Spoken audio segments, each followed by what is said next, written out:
हिंगोली लोकसभेच्या सर्व मतदार बांधवांना एवढीच विनंती करेल की जास्तीत जास्त मतदान आपण मतदानाचा हक्क बजवावा व देशाचे पंतप्रधान नरेंद्रभाई मोदी यांना तिसऱ्यांदा या हिंदुस्थानाच्या राज्यगादीवरती बसवावं। या हिंदुस्थानाला उच्च पातळीवर जर नेण्याचं काम जर कुणी केलं असेल तर ते एकमेव नरेंद्रभाई मोदी आहेत।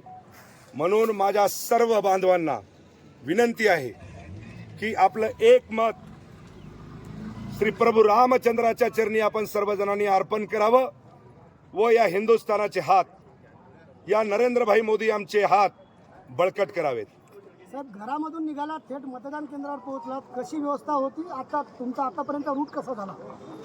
मी घरामधून आई वडिलाचं श्री प्रभू रामचंद्राचं दर्शन घेऊन या ठिकाणी मतदान केंद्रावरती पोहोचलो आणि माझं एक मतदान हे श्री प्रभू रामचंद्राच्या चरणी अर्पण केलेलं आहे। प्रशासनाने व्यवस्था कशी केलेली आहे? जसं भौतिक सुविधा असतील, अतिशय सुंदर अशी व्यवस्था ठिकठिकाणी बऱ्याच बूथवर मी बघितलं, कारण की कुठल्याही प्रकारची हलगर्जीपणा प्रशासनाकडून झालेला नाही।